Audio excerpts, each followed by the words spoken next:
Hello guys, welcome back to my channel. வீடியோக்குள்ள போறதுக்கு முன்னாடி மறக்காம இந்த வீடியோக்கு ஒரு லைக் போட்டுருங்க.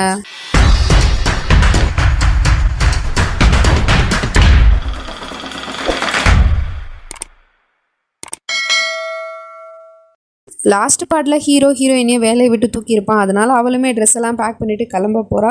அப்போ ஃபோனை பார்த்தா பெரியம்மா நிறைய தடவை கால் பண்ணியிருப்பாங்க போல். திரும்ப கால் பண்ணால் ஃபோனில் பேலன்ஸ் இல்லை போல். இப்போ என்ன தான் பண்ணுறது, ரீசார்ஜ் பண்ணுறதுக்கு என் கையில் காசு கூட இல்லையே. சரி நம்ம தான் இத்தனை நாள் வேலை பார்த்தோம்ல, ஸோ அந்த சம்பளத்தையாவது வாங்கிட்டு இங்கேருந்து போகலாம் அப்படின்னு சொல்லிட்டு வேலைக்கு சேர்த்துச்சுல அந்த பொம்பளைக்கிட்ட போயிட்டு நான் வேலை பார்த்ததுக்கான சம்பளத்தை என்கிட்ட கொடுங்கன்னு கேட்டால், என்கிட்ட எதுக்காக கேட்குறேன், நானே இந்த வீட்டில் வேலை தான் பார்க்குறேன், போய் நீ ஆகில் சார்ட்டே கேளு அப்படின்னு சொன்னதும் இவளும் வீடு ஃபுல்லாக தேடிட்டு இருக்கா. அவனை எங்கேயுமே காணோம் போல.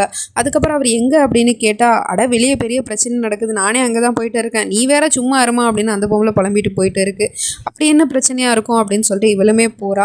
அங்கே போய் பார்த்தா நம்ம ஹீரோவை நிற்க வச்சுட்டு மீடியாக்காரவங்க எல்லாருமே கேள்வி கேட்டுட்டு இருக்காங்க. என்னன்னா, இவன் ஒரு ரெஸ்டாரண்ட்டுக்கு போகும்போது ஒரு பொண்ணு வாண்டடாக கிஸ் பண்ணால, அதை எவனோ ஃபோட்டோ எடுக்கிறான்னு நான் சொல்லியிருப்பேன், அந்த ஃபோட்டோ இவங்க கையில் மாட்டிக்கிச்சு போல், உங்கள் கூட இருக்கிற அந்த பொண்ணு யார், அவள் பேர் என்ன அப்படிங்கிற மாதிரிலாம் கேட்டுட்டு இருக்காங்க. அது என்னோட பர்சனல் மேட்ரு, அது ஏன் நீங்கள் கேட்குறீங்க அப்படின்னு சொன்னாலும் கேட்க மாட்டாங்க. நாங்கள் அந்த மேட்டரை அப்படி ஃப்ரீயாக விட முடியாது, ஏன்னா நீங்கள் நவாபோட பையன், ஒரு ஜென்டில்மேனோட பையன், அவர் பையனாக இருந்துக்கிட்டு ஒரு பொண்ணு கூட இந்த மாதிரிலாம் இருந்தால் நாங்கள் கேள்வி கேட்க தான் செய்வோம் அப்படிங்கிற மாதிரிலாம் சொல்லிட்டு இருக்காங்க. உடனே இவனுக்கு தன்னோட அப்பா ஞாபகம் தான் வருது. தன்னோட அப்பா பெல்ட்டால் அடித்து கொடுமைலாம் படுத்திருப்பார் போல். எக்ஸ்கியூஸ் மீ, என்னோட பர்சனல் மேட்டரை பற்றி பேசுறதுக்கு உங்களுக்கு ரைட்ஸே கிடையாது. நான் எந்த பொண்ணு கூட வேணாலும் இருப்பேன், நான் யாரும் உங்களுக்கு ப்ரூவ் பண்ணணுங்கிற அவசியம் கிடையாது, அப்புறம் என்னோட அப்பனை பற்றியும் உங்களுக்கு ப்ரூவ் பண்ணணுங்கிற அவசியம் கிடையாது அப்படிங்கிற மாதிரிலாம் பேசிகிட்டு இருக்கான். அப்போ இதெல்லாம் தூரத்துலேருந்து நம்ம ஹீரோயினி பார்த்துட்டு தான் இருக்கா. நமக்கு எதுக்கு இந்த பிரச்சனை, நம்ம பேசாமல் பணத்தை வாங்கிட்டு இங்கேருந்து கிளம்பிடலாம் அப்படின்னு சொல்லிட்டு இவ்வளோ நேரம் அவங்ககிட்ட போயிட்டு பணம் வேணும் அப்படின்னு சொல்லிட்டு கேட்கறதுக்கு போனால் அவங்களுமே கேட்குறாங்க, யார் அந்த பொண்ணு அப்படின்னு. அப்போ அவன் டக்குன்னு அவளை பிடிச்சி வச்சுக்கிட்டு இவ தான் அந்த பொண்ணு அப்படின்னு சொல்லிடுறான். என்ன சொல்கிறீங்க அப்படின்னு கேட்க போனால், ஆமாம் இந்த ஃபோட்டோவில் இருக்கிற பொண்ணு யாருன்னு தானே கேட்டீங்க, இவ தான் அந்த பொண்ணு, உன் பேர் என்னம்மான்னு கேட்டால் அவளும் சனம்னு சொல்கிறா. பார்த்தீங்களா, இவ பேர் சனம், இவ கூட தான் நான் இருந்தேன், இவ என் வீட்டில் வேலை பார்க்குற பொண்ணு, இவ என்கிட்ட வேலை கேட்க வரும்போது இப்படி அட்வான்டேஜ் எடுத்து கிஸ் பண்ணிட்டா, அதை தான் நீங்கள் இப்போ ஃபோட்டோ பிடிச்சி வச்சிருக்கீங்க அப்படிங்கிற மாதிரி சொன்னதும், உங்களுக்கு எவ்வளோ தைரியம் இருந்தால் உங்களோட முதலாளிக்கிட்டே இப்படி அட்வான்டேஜ் எடுத்துக்க பார்த்தீங்க, இந்த மாதிரி ஒரு ஃபோட்டோ பிடிச்சி வச்சுக்கிட்டு அவரை பிளாக்மெயில் பண்ண பார்த்தீங்களா அப்படிங்கிற மாதிரிலாம் கேட்டுட்டு இருக்காங்க. நம்ம ஹீரோயினுக்கு என்ன சொல்கிறது எது சொல்கிறதுன்னு ஒன்றுமே புரியல. இப்படி எல்லாருக்கும் முன்னாடி தன்னோட மானத்தை வாங்கிட்டானே அப்படின்னு சொல்லிட்டு அவள் இங்கேருந்து அழுதுகிட்டே தன்னோட ரூமுக்கு வந்துடுறா. அப்போ இங்கே ஹீரோவோட தம்பிக்காரனும் ஆகில நான் உங்கள் பேரை சொன்னதுக்கு நான் உங்ககிட்ட மன்னிப்பு கேட்டுக்கிறேன், இந்தாங்க நீங்கள் வேலை பார்த்தீங்களா அதுக்கான சம்பளம் அப்படிங்கிற மாதிரி கொடுத்துட்டு இருக்கான். சரி ஓகேன்னு சொல்லிட்டு அதையும் அவன் வாங்கிட்டு அங்கேருந்து கிளம்ப போகிறா. பட் நீங்கள் இங்கேருந்து எங்கே போவீங்கன்னு கேட்டால், நான் எங்கே வேணால் போவேன், ஆனால் இந்த மாதிரி ஒரு கேடுகட்டமாக இருக்கிற வீட்டில் நான் ஒரு நிமிஷம் கூட இருக்க மாட்டேன் அப்படின்னு சொல்லிட்டு ட்ரெஸ் எல்லாம் பேக் பண்ணிவிட்டு அங்கேருந்து கிளம்ப போகிறா. பட் அதுக்கு முன்னாடி ஹீரோவை மீட் பண்ணுறதுக்காக தான் போகிறான். அவன் இவளை பார்த்துட்டு முறைச்சி நின்றுட்டு இருக்கான். உங்களுக்கு என்ன தோணுது, உங்ககிட்ட நிறைய பணம் இருக்குது காசு இருக்குன்னா நீங்கள் என்ன வேணால் பண்ணுவீங்களா, எந்த பொண்ணோட மானத்து கூடயும் நீங்கள் விளையாடுவீங்களா, இன்னைக்கு நீங்கள் பண்ணது ரொம்ப பெரிய தப்பு, அந்த தப்புக்காக அல்லாஹ் உங்களை மன்னிக்கிறானோ மன்னிக்கலையோ தெரியல, ஆனால் நான் உங்களை மன்னிக்கவே மாட்டேன் அப்படிங்கிற மாதிரிலாம் சொல்லிட்டு இருக்கா. ஓ ஐ எம் ஸோ சாரி, என்னை மன்னிச்சிடு, இதை தானே நான் சொல்லணும்னு எதிர்பார்த்துட்டு இருந்தேன், ஆனால் நான் இது சொல்லவே மாட்டேன், நான் எந்த தப்பும் பண்ணலையே, நீனா தான் அங்கே வந்தேன், நான் ஜஸ்ட் அந்த சுச்சுவேஷனை ஹேண்டில் பண்ணுறதுக்காக உன்னை நான் யூஸ் பண்ணிக்கிட்டேன், இதில் நான் எந்த தப்பும் பண்ணலை, நான் உங்ககிட்ட மன்னிப்பும் கேட்க மாட்டேன் அப்படின்னு சொல்லிட்டு இருக்கான். இப்படி ஒரு திமிர்த்தனமான வேலையை பார்க்கறதுக்கு காரணம் யார் தெரியுமா, அவங்களோட அப்பா அம்மா தான். அவங்க அவங்கள சரியாக வளர்த்துருந்தா நீங்கள் இந்த மாதிரிலாம் பண்ணியிருக்க மாட்டீங்க, ஆனால் எங்ககிட்ட காசு பணம் இல்லை தான், ஆனால் என்ன என்னோட தங்கச்சியும் என்னோட பெரியம்மா நல்லபடியாக தான் வளர்த்துருக்காங்க அப்படிங்கிற மாதிரி சொல்லிட்டு அவள் இங்கேருந்து போயிடுறா.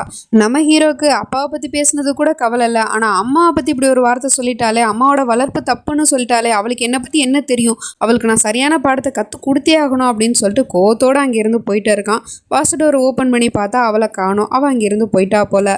நேராக பஸ் ஸ்டாண்டுக்கு தான் வந்திருக்கா. இந்த சிட்டி இதுக்கப்புறம் நமக்கு செட் ஆகாது, நம்ம பேசாமல் பஞ்சாப்கே போயிடலாம் அப்படின்னு சொல்லிட்டு பஸ் ஏறுறதுக்காக வெயிட் பண்ணிட்டு இருக்கா. பஸ்ஸும் வந்துடுது. பட் அந்த பஞ்சாப் பஸ்லேருந்து கீழே இறங்குறது அம்மா தான், சாரி பெரியம்மா தான். அவங்க இறங்குனதை இவள் பார்க்கல. அது தெரியாமல் இவளுமே பஸ்ஸில் ஏறுறதுக்காக வெயிட் பண்ணிட்டு இருக்கா. எல்லாருமே ஏறிடுறாங்க. அதுக்கப்புறம் இவ ஏற போனால் பஸ் ஃபுல்லாகிடுச்சு, இடம் இல்லை அப்படின்னு சொல்லிட்டு வண்டி எடுத்துகிட்டு போயிட்டு இருக்காங்க. இவளுமே பின்னாடியே இன்னும் ஏற்றிட்டு போங்க ப்ளீஸ்ன்னு சொல்லிட்டு கெஞ்சிக்கிட்டே ஓடிட்டு இருக்கா. அதுக்கப்புறம் பஸ்ஸும் அங்கேருந்து போயிடுது. சரின்னு சொல்லிட்டு இவ இந்த பக்கமாக திரும்பி பார்க்குறா. அப்போ தான் தெரியுது பெரியம்மா அங்கே நின்றுட்டு இருக்காங்க அப்படின்னு சொல்லிட்டு. உடனே இவ ஓடி போய் பெரியம்மாவை கட்டி பிடிச்சிட்டு, நீங்கள் இங்கே என்ன பண்ணுறீங்க பெரியம்மான்னு கேட்டால், நானும் உனக்கு எத்தனையோ தடவை ஃபோன் பண்ணிகிட்டே பண்ணிகிட்டே இருந்தேன், ஆனால் நீ ஃபோன் அட்டன் பண்ணவே இல்லை, அதனால தான் நான் கிளம்பி இங்கே வந்துட்டேன் அப்படின்னு சொல்லிட்டு இருக்காங்க. அப்படி இவங்க 2 பேரும் நார்மலாக பேசிகிட்டு இருக்கும்போது திடீர்னு அவங்களுக்கு மயக்கம் வந்துடுது. அவங்களோட ஹெல்த் கண்டிஷன் தான் சரியில்லை இல்லையா, ஸோ அப்படியே மயங்கி விழுந்துடுறாங்க.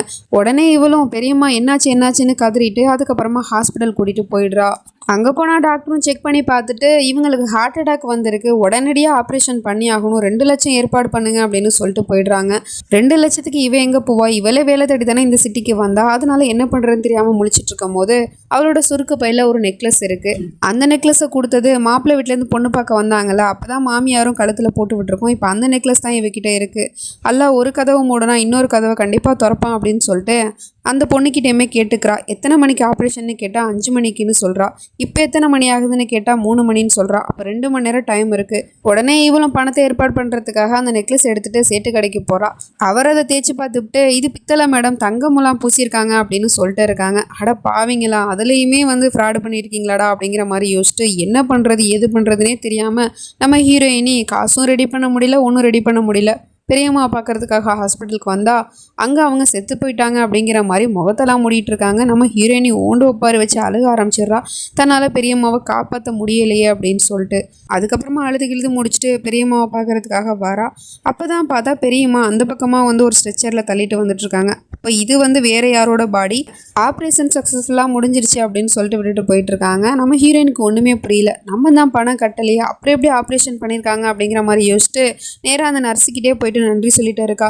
என்கிட்ட பணம் இல்லைனாலும் நீங்கள் ஆப்ரேஷன் பண்ணியிருக்கீங்க, ரொம்ப நன்றி அப்படின்னு சொன்னால், அப்படிலாம் நாங்கள் பணம் இல்லாமலாம் யாருக்கும் ஆப்ரேஷன் பண்ண மாட்டோம், பணத்தை கொடுத்ததுனால தான் ஆப்ரேஷன் பண்ணோம் அப்படின்னு சொல்லிட்டு இருக்கா. யார் பணம் கொடுத்தான்னு கேட்டால் ஏதோ அவர் தான் அப்படின்னு சொல்லிட்டு டிவியில் ஓடிக்கிட்டு இருக்கு. அதான் நம்ம ஹீரோவோட நியூஸு. அதை பார்த்துட்டு இவளுக்கு பயங்கரமான ஷாக்கு. இவனா கொடுத்துருப்பான், கண்டிப்பாக அவன் கொடுத்துருக்க மாட்டான் அப்படிங்கிற மாதிரி யோசிச்சுட்டு பக்கத்துலேயே அவனோட தம்பிக்காரனும் நிற்கிறான். அப்போ கண்டிப்பாக பணம் இவர் தான் கொடுத்துருப்பாரு அப்படிங்கிற மாதிரி யோசிக்கிறான். ஆனால் உண்மையிலே நம்ம ஹீரோ தான் பணம் கொடுத்து பெரியம்மாவோட உயிரே காப்பாற்றிருக்கான். டாக்டர் ஃபோன் பண்ணி ஆப்ரேஷன் சக்ஸஸ்ஃபுல்லாக முடிஞ்சிருச்சு அப்படின்னு சொல்லும் போது தான் இந்த விஷயம் நமக்கு தெரியுது. ஆனால் நம்ம ஹீரோயின் என்ன நினச்சிக்கிட்டா, ஹீரோ இல்லை அந்த தம்பிக்காரன் தான் பண்ணியிருப்பானோ அப்படின்னு சொல்லிட்டு நேராக அவனோட வீட்டுக்கு போகிறா நன்றி சொல்கிறதுக்காக. அங்கே போயிட்டு இந்த மாதிரி ரிஹான் சார் எங்கன்னு கேட்டால் அவர் வெளியே போயிருக்காரு அப்படின்னு ஒரு பொண்ணு சொல்லிட்டு போகிறா. சரி வரட்டும், நம்ம எப்படியும் உள்ளே போகக்கூடாது, நம்ம வெளியே வெயிட் பண்ணுவோம், அவர் வந்துட்டாருன்னா நம்ம வாசலே நன்றி சொல்லிட்டு போகலாம் அப்படின்னு சொல்லிட்டு வெயிட் பண்ணிட்டு இருக்கா. அதே மாதிரியே காரும் வருது, அவனும் இறங்கி வரான். உடனே இவ அவங்கிட்ட போயிட்டு பேச போனால் பின்னாடியே நம்ம ஹீரோவும் கார்லேருந்து இறங்குறான். அவனோட முகத்தை பார்த்துட்டு இவளுக்கு சமக்கம் வந்துடுது. அதனால அந்த பக்கமாக ஒளிஞ்சிக்கிறா. இப்போ பேசுறது சரி வராது அப்படின்னு சொல்லிட்டு அதனால இவளும் இப்போ நன்றி சொல்ல முடியாது போல, சரியான சந்தோஷம் நம்ம சொல்லிப்போம் அப்படின்னு சொல்லிட்டு அவன் இங்கேருந்து போயிடுறா.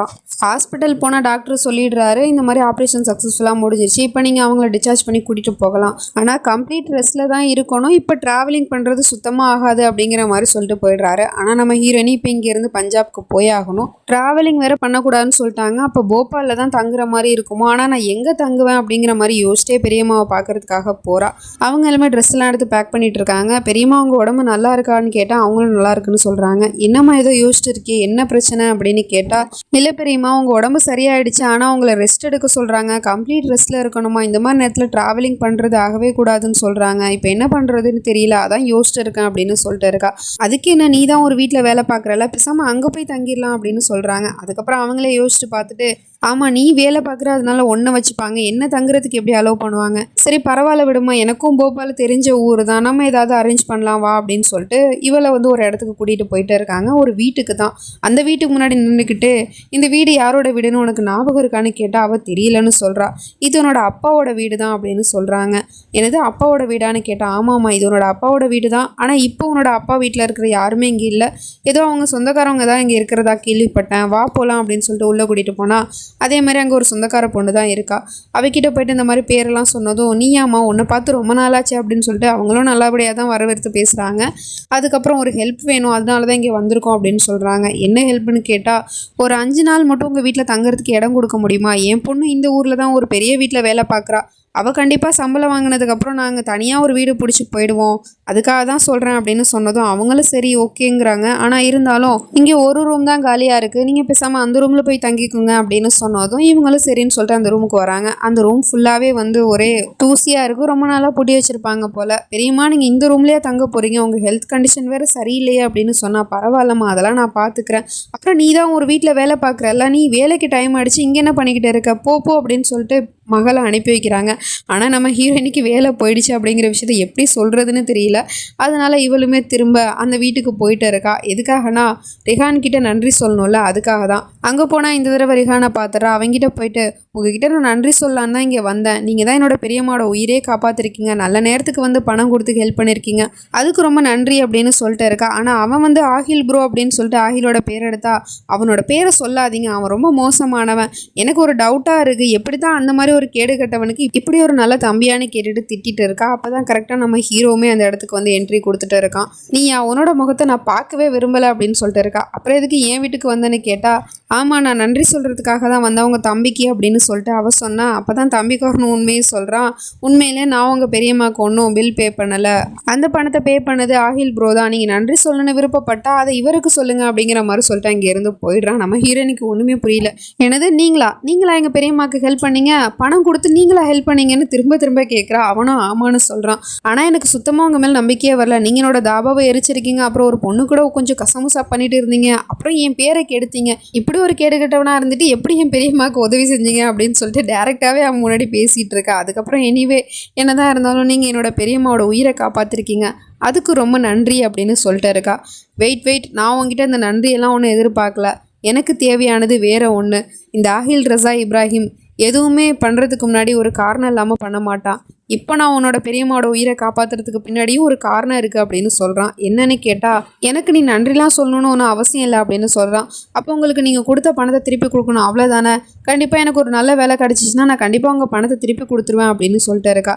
இல்லை எனக்கு பணம்லாம் தேவையில்ல, அது என்கிட்ட நிறையவே இருக்குது, எனக்கு தேவையானது உங்ககிட்ட தான் இருக்குது, அது நீ தான் கொடுத்தாகணும் அப்படின்னு சொல்கிறான். என்ன என்கிட்ட இருக்குது, நான் என்ன கொடுக்கணும்னு கேட்டால் எனக்கு தேவை நீ தான், எனக்கு நீ தான் வேணும் அப்படின்னு சொல்லிட்டு இருக்கான். நம்ம ஹீரோயினுக்கு பயங்கரமான ஷாக்காக இருக்குது. ஆமாம் நீ தான் வேணும்னு சொல்கிறான். நமக்கே ஒன்றும் புரியல, என்னடா சொல்கிறான் அப்படிங்கிற மாதிரி தான் இருக்குது. வெயிட் பண்ணி தான் பார்க்கணும். நெக்ஸ்ட் நினச்சி நம்ம அடுத்த பாட்டில் பார்த்து தெரிஞ்சுப்போம். அது வரைக்கும் பை ஃப்ரெண்ட்ஸ்.